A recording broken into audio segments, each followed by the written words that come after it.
Periscope and YouTube land, make sure you shoot me a comment so that I know that you guys are there, because we are restreaming and I don't get to see anything unless you guys do.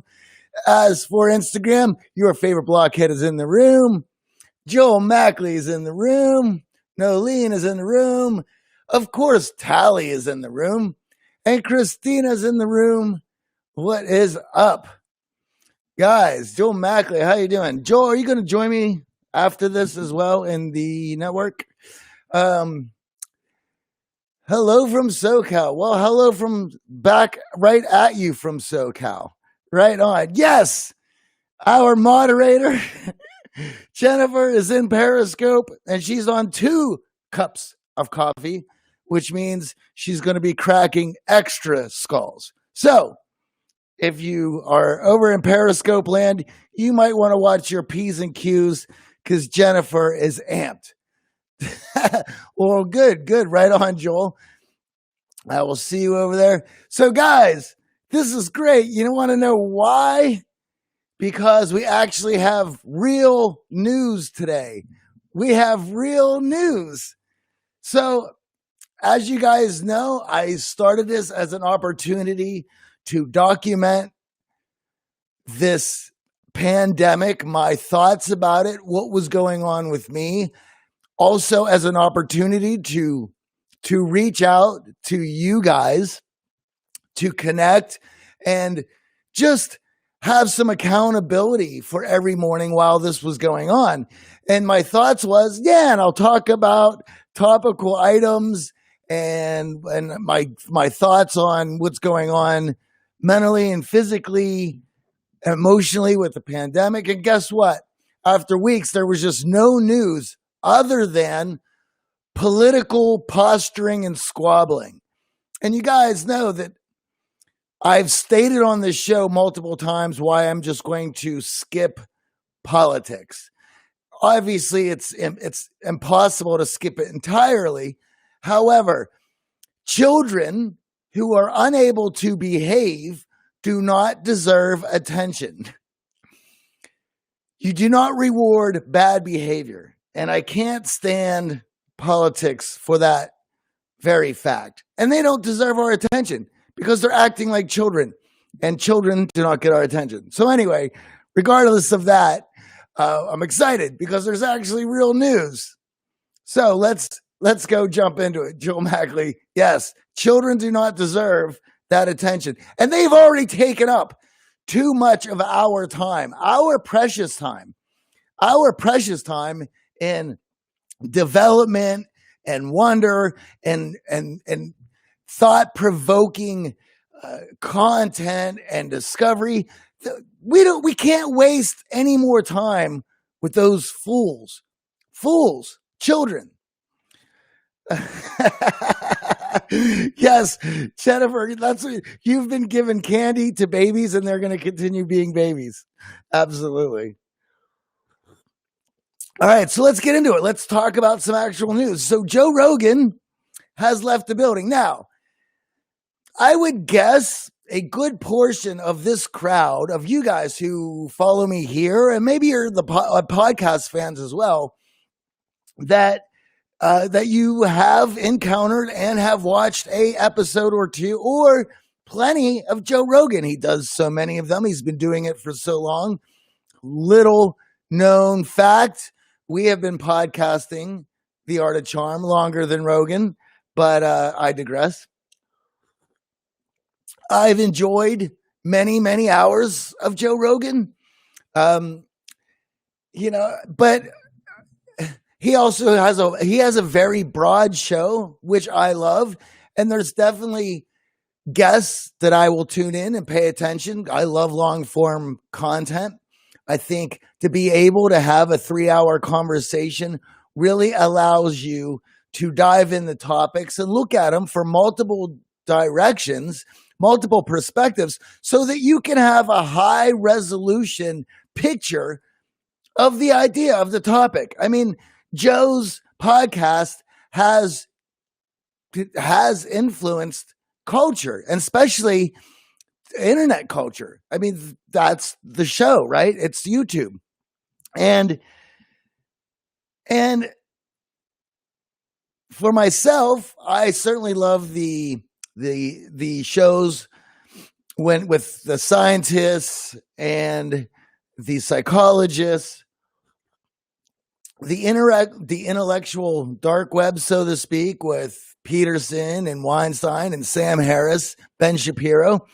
Those guys can thank Joe for bringing this free speech conversation to center stage without having the worst labels attached to these people. And I have to thank Joe for exposing and breaking the careers of people such as David Goggins and what is trying to Laura Patrick and Deborah So. These people have had wonderful careers because of Joe and been launched into the spotlight. And it is certainly wonderful. Now, here's the thing though. He's moving over to Spotify and it's going to be an exclusive deal and the internet is going to be scrubbed of his content, which is mind-blowing to me. That's certainly 15 years, 14, 13 years of, I think it's 11 years of content on the net. And then it's moving over there September 1st and it's going exclusive over there at the beginning of the year. And this is $100 million year. Jennifer writes crazy. It is crazy. It is Howard Stern numbers. And this is a Howard Stern move. I've already seen a lot of people basically say, hey, Joe, it was good to know you, but I'm not going over there. I'm not buying another subscription service. And I would imagine a lot of people won't, and a lot of people will. I have a subscription to Spotify. It's my music player, and I enjoy it as such. But I don't listen to podcasts on Spotify. I listen to podcasts through either iTunes or YouTube. I'm sure I'll tune in when it's a really good guest, but I probably won't consume as much as I do now because the platforms I play around on I like YouTube. YouTube is fun. However,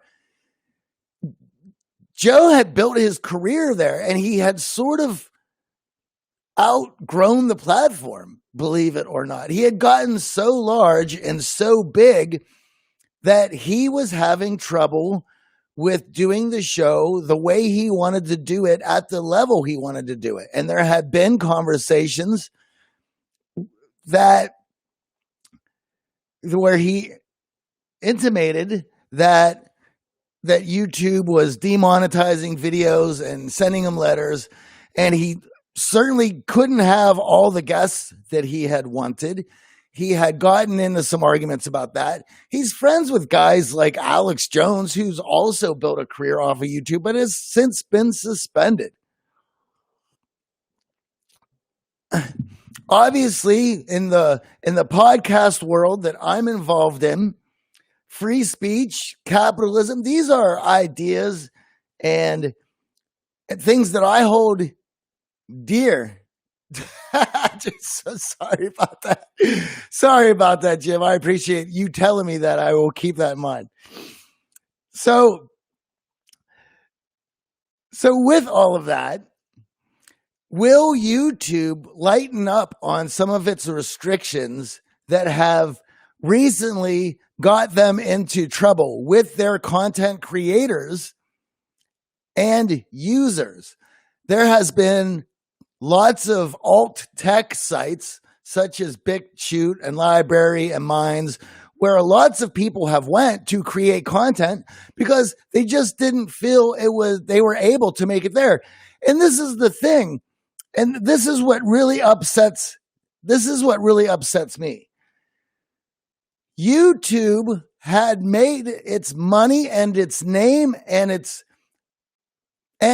appeal and culture through the creators themselves finding a voice where they could do their thing and people found them.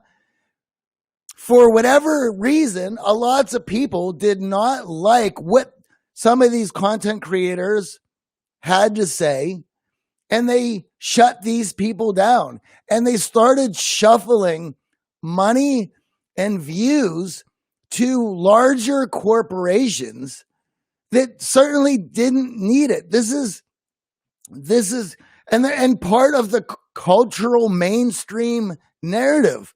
So what did people do? They decided to walk away. Joe has gotten himself in trouble. And so I wouldn't say in trouble of anything other than them being upset with him, but he left. He took off. So I probably won't watch as much as Rogan as I had in the past because I'm usually on YouTube. Evidently, they're going to be releasing a video service with that his show is going to be aired on. It's all going to be unique to see. I had already gotten emails this morning about what is Art of Charm going to be doing, and I gotta tell you guys, we are not in a position of Joe Rogan to be making those sorts of decisions. In fact, if Joe Rogan is the sun, then the Art of Charm and its podcast viewership would be Pluto. I mean, Joe instantly gets millions of views, listens from multiple sources so rapidly and so fast. Jennifer says, I can't blame him. Really? No, I can't blame him either. There was a lot of headaches going on. However, will this change YouTube and its TOS and how people use that site and where they shuffle views and advertising money towards? I would think this is a huge move. It shows that Spotify is committed to audio and podcasting. What does that hold for everybody else? I can't tell you. I will tell you that our contract is in the air and we are fielding offers and we're still putting that together. So it's a big move. It will have ripple effects. I cannot begin to tell you what that is going to look like. I do know that people like Sam Harris, who I enjoy his podcast, has been fighting how to monetize his. So it's very possible that a large swath of big creators, a large swath of big creators will make that move as well if Spotify is opening up their wallet to bring over a lot of talent. I would imagine if Joe's the first to leave, that is their beacon of, hey, we're going to be spending a lot of money and here's who's coming with us. Nolene says, you are not there yet, you mean? Yes. Well, thank you very much. I love it. All right. So that's what I had to say about Joe. Good for Joe. And we will see how this plays out. All right. So let's get back to Happiness Week, guys. You know, I want to thank you guys for the nice messages that I've been getting about Happiness Week. It seems to have struck a chord with you all, and people were really interested in hearing about smiling and its impact. How many viewers, listeners does the Art of Charm get? Well, I would say in about a month, I'd say 100,000 views. Well, thank you very much, Sean. I really appreciate that. Well, if we continue to grind and if we continue to work, then we will be able to get some more as well. And that's certainly why I've moved over to doing this daytime show with all of you guys as an opportunity to spread the word and do some other things. It all helps, but I appreciate that. Thank you, Sean. So thank you guys for the letters about Happiness Week. That has been great. I pulled up a list because I wanted to go through this about smiling. So let's add to what we talked about yesterday. So here's fun facts about smiling. Smiling helps you live longer. It decreases blood pressure. That is amazing. It is, as I mentioned, it reduces stress. Smiling makes promotions more likely. Yes, happy people are attractive people. And you can add that with positive. When you're building out a team, you want positive, excited people. How do you find happy, energized, excited, cooperative people? You're looking around the room for the smiley people, for the people who are laughing. These people are laid back. They are going to get the promotions. Smiling boosts your immune system. Well, how about that, guys? We could all use a boost in our immune system, especially with what is going on. I try to be as as as lighthearted and laughing as possible. Smiling is contagious, as I meant yesterday. Much like yawning, if you're smiling in the room, laughing in the room, it only goes to lighten up everyone else in the room. This is also, have anyone ever seen a room of laughing people? Get one person laughing, get another person laughing, and then everyone in the room starts to laugh. It lightens the mood. It puts you in a lighthearted spirit. Did you know also babies can smile moments after birth? It is their first facial feature. And women smile more often than men. That is a fact. That one I did not know. Listen, guys, I think we have some work to do. And smiling can make you happier. This is something that we also had discussed yesterday. It has the ability to enhance your mood. This is going to help you feel better. This and the thing about it, which is why and when I started doing it more regularly, when I put more conscious effort into wanting to be seen as somebody who was smiling, I started getting feedback from people who had asked me what was going on with me lately. I seemed in a better mood. I seemed to be enjoying myself more. I seemed to be happier. When you start getting that sort of feedback, it only reinforces more of that behavior. And smiling, I can honestly say that when I got into self-development and I started looking at smiling and putting more conscious effort towards it and getting feedback, my life infinitely changed. It had infinitely gotten better. I was in a better mood. Every day was more fun. Guys, when I was talking about my life yesterday and what it looked like as it was unstructured in my leading up to my late 20s, I used to go to bed angry and upset and pissed off. I felt like I was not really making any grounds in my life and in the efforts that I was putting in. And how could I? There was nothing to be able to measure with because my life was so unstructured.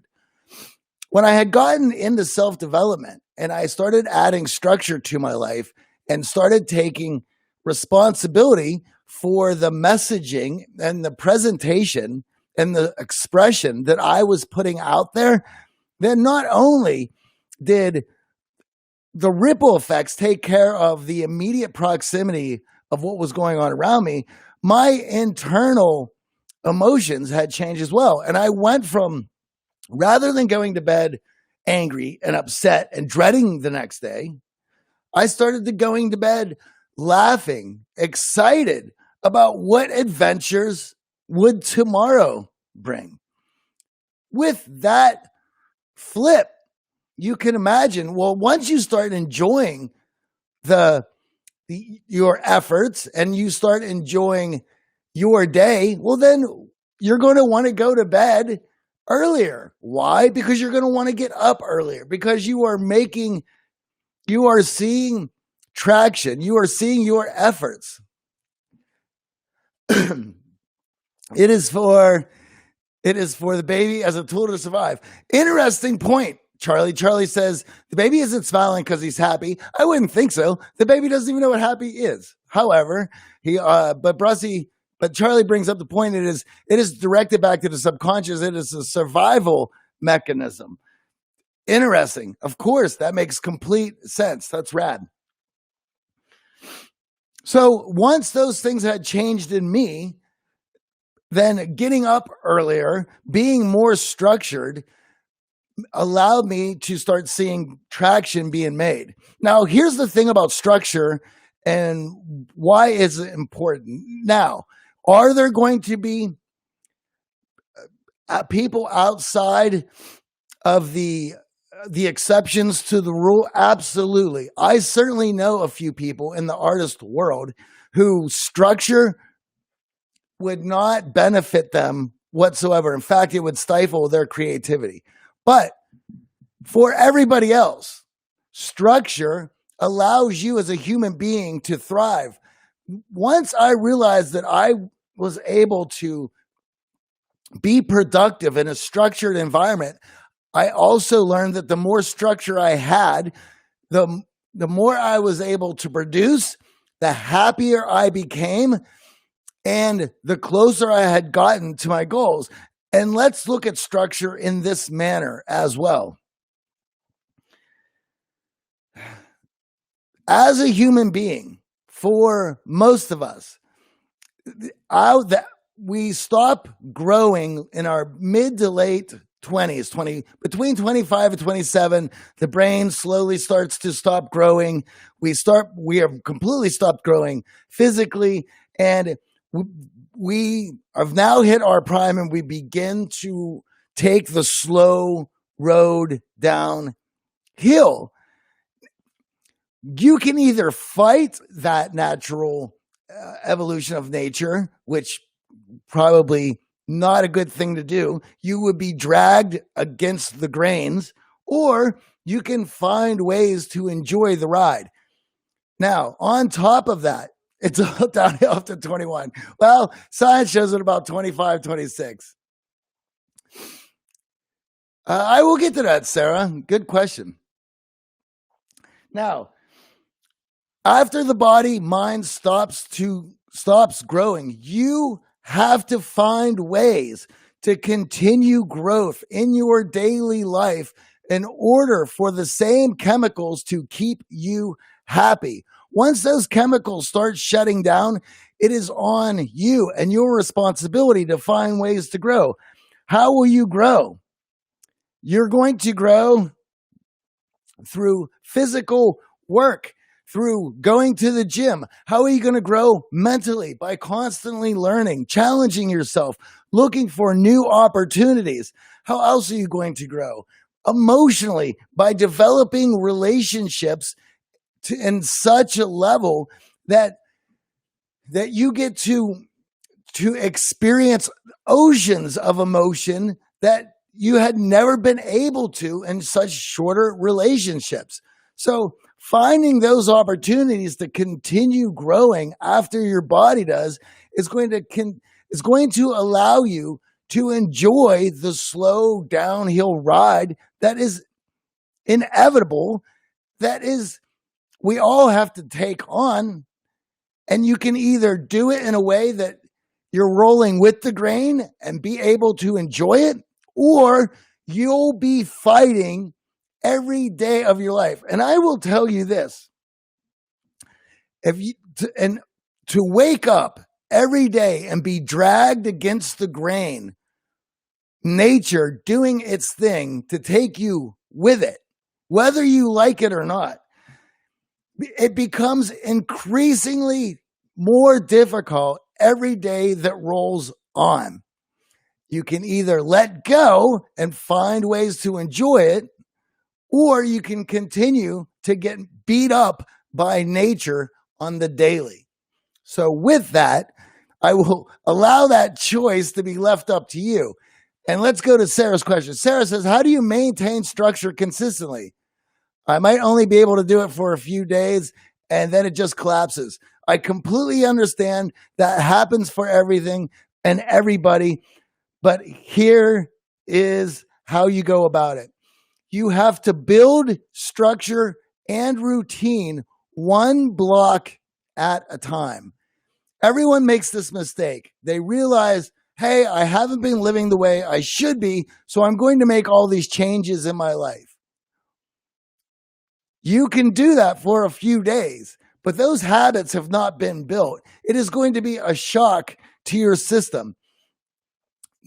Once things become learned behaviors, then they go to your subconscious. Once they go to your subconscious, you can bring on more new learned behaviors until those go to their learned behaviors and they go to your subconscious. This is why it has to be done in building blocks, one thing at a time. This is why if you wake up every morning and you decide that today I'm just going to start making my bed, after a few weeks, that new learned behavior gets programmed and then it goes into your subconscious. Then you bring out the next building block, the next routine that you want to incorporate. We, as human beings, we tend to think that we can outsmart our human programming. You can't do that. You have to abide by how it works. The more you learn about yourself, the more you can find ways to use human behavior to your advantage. Until you understand that, you're just throwing stuff off the wall and hoping those things stick, block by block by block. And what's great about this is you can enjoy it by taking one block at a time. You can enjoy the process of stacking these routines so that before you know it, within a few months, you will have a morning routine that is structured that will set you up for success. And I would personally, to give you the advice of starting with building structure in the morning. If you start building structure in the morning, one thing at a time, over the next few months, you will have built yourself up for success. By waking up at a regular hour, by making your bed and cleaning up your room, by working out, firing up all the chemicals that will allow you to be productive and to be at your best, will allow the rest of the day to be set up for you to knock it down. Your morning routine is probably one of the most important things that you can set up for yourself that will dictate the rest of the day. I know for myself, as structured as mine is now, and even adding this over the last couple months has been fantastic. And talking to you guys every morning fires me up so much that I go to bed excited about what things can I talk about? Where are we going to go? What is this conversation going to be? What will the conversation be had tomorrow? So rather than trying to think of this massive structure to your life that you're going to add, start thinking about one block at a time, one routine at a time. I choose a loose structure, trying to do more drawing once a week, and it doesn't matter what day. And that is something that you also have to take in consideration. So Free Candy is an artist. She loves to draw. She has drawn a wonderful picture of myself that I use in the stories sometimes. I'll do it again this week. But for artists, having too much structure could have the opposite effect. In my 20s, it probably would have. In my being 46, the more structure in my life, the better I am. All right. Do you need external accountability? Yes, absolutely. Christina, Sarah, check out the new episode with Gretchen Rubin. It talks about expectations. Having an accountability buddy as you set up these blocks will help you maintain some of that structure until it is put into your subconscious. All right. Me too. I got fired up. Listen to you. Roll right on, Bowser. I appreciate that. Okay, guys. It is 9:00. I have to head over into our Art of Charm network group. If you're interested in that, just shoot me a message. It's rad. Also, more of this kind of stuff. If you dig it, check out the Communication Accelerator. Good, Sarah. That's right. One block at a time. And have fun with it. Check out the Art of Charm Communication Accelerator. It is all the best bits from our online programs, our live training programs, and all of our expert guests over the last 14 years. And Joel Mackey, I'll see you over at the network as well. Jared Allen, see you later as well. And Jennifer, thanks you for modding over there. You have to let me know if anyone acted up. And I will see Lost Cajun. Perhaps I'll see you over at the network too. All right, guys. You all take care. Have a wonderful Wednesday hump day. And I'll see you guys tomorrow. Cheers.